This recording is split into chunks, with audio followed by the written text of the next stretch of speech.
guys, welcome to your Gerler tasting with City Winery. But first, let me tell you a little bit about us. We are a working micro winery, function and event space, and restaurant right here in the city of Brisbane. The first winery in Brisbane since 1860. We source our grapes from all over Australia, working with our growers to make our superb Gerler wines. The name of our wine brand, Gerler, was born out of our desire to give a nod to a bloke that is significant to Brisbane's winemaking history, Carl Friedrich Gerler. He was a German who was passionate about his wine. He grew a lot of his own grapes, but also jumped on his horse and cart to source grapes from higher altitude regions like Esk, Warwick and Toowoomba. He then brought the grapes back to Brisbane to make his wine, for medicinal purposes apparently. At City Winery, we love to acknowledge the people and the places that make our food and wine so delicious. So today I'm running you through 6 wines that you've got in your pack. But the first thing we need to consider is, how do you taste wine? You'll see winemakers and wine nuts swirling their glasses. That's to help the aromatic volatiles to leave the surface of the wine and make their way up into your snoz. So by swirling it, you are encouraging the aromatics to go up and out of the glass. If you're smelling a wine, don't snort it, because the little olfactory system that is working really hard to detect the aromas is only a tiny little area that contains the receptors responsible for smelling, and you might just sniff those aromatics straight past them. Just a really gentle sniff will get the more subtle aromas. Then when you are tasting, you don't want to be taking a tiny little sip and taking it straight to the back of the mouth and down the throat. Your taste receptors will miss out. You want to be coating the whole of the inside of the mouth. That way, you'll be feeling the tannins, which is the drying sensation you get from some wines. You'll be tasting over the whole of the palate, which is how you are going to work out whether it's a good wine or not. Because if something is dominating too much at the front or the back or the sides of the palate or the tongue, you won't know that unless you've swirled it all over the palate.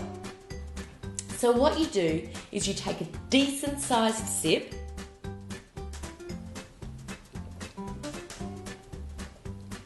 coat the whole of the mouth, then swallow. First up, we have the Gerler Vermentino. Vermentino is an Italian variety that is quickly finding its feet here in Australia. With its light to medium body, Vermentino has a similar weight and profile to Sauvignon Blanc, Pinot Grigio and Riesling. This one has daffodil and grapefruit on the nose. It smells floral but not overtly perfumed. On the palate, you get a lot of texture at the back of the palate. Vermentino is often noted for having a bitter note on the finish that tastes similar to grapefruit pith. This type of flavour is referred to as phenolic bitterness, which gives the wine a refreshing and irresistible Moorishness. It also has a unique sense of sea spray and refreshing acidity, perfect for the Australian summer. I'm looking forward to drinking this with a rich seafood risotto. The next wine is Gerler Sauvignon Blanc. It is a typical Adelaide Hills Savvy. It has real passion fruit and herbal tones on the nose, but it doesn't have that intense herbaceous character that we all know in cooler climate Savvy. It has a really nice dollop of sweet fruit right in the middle of the palate, even though this wine is dry and contains next to no residual sugar. It has a medium body owing to its ripeness and hence fairly high alcohol. This higher alcohol is partly responsible for the sweet mid-palate as well. Sometimes alcohol can actually be perceived as sweetness. But back to the body. The body of a wine is like describing whether it feels watery and light or thick and heavy. A bit like when you compare light milk and cream. The light milk feels light in body and the cream feels heavy in body. This wine is a fantastic food wine owing to the fact that it has medium body and is quite robust when it is paired with different dishes. It is not easily overpowered. It's fantastic with or without food. Next wine we have is Gerler Rosé. One of my favourites. The rosé is 40% Grenache. That gives you that beautiful strawberries and cream aroma. 30% Merlot, which adds a lovely generosity to the middle of the palate. And 30% Sangiovese, which is what so many people are losing their minds over because of the cranberry back palate astringency. We just had this wine reviewed by Steve Lazinski from Q Wine, and this is what he said about the wine. Rhubarb, watermelon husk and dried currants consume the mouth. Soft creamy feels and a lick of freeze-dried strawberry also raises its hand. Drying and made for food. Soft sheets of tannin call for another sip. A good get.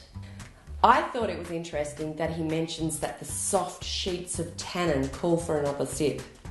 What he means is that the texture you feel on the sides of the cheeks and the tongue make this wine feel a touch dry, which prompts you to wet your palate again. Before you know it, the bottle is empty. It's this texture and the tangy back palate from the Sangiovese that keeps you sipping. We love the effect the Sangiovese has on our rosés. We will try to keep this portion of Sangiovese in the coming years. It's so refreshing. Next up, we have the Fog. The Fog is named so because it is made up of 5 different varieties. The largest portion is made from Touriga. Touriga is a variety that originated from Portugal. It's commonly used in port or what we call sweet fortified reds here in Australia. It's got that pruny, raisined, jammy kind of aroma.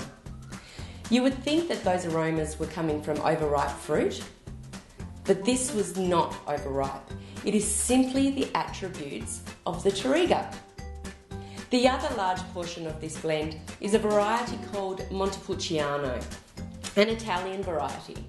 Montepulciano is renowned for its intense red berry fruits and tannins, which you can certainly see in this wine.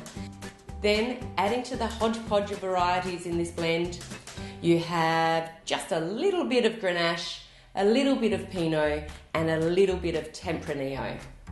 The Fog is named so because if you ask any winemaker what it's like in the thick of vintage, and they will tell you it's a fog.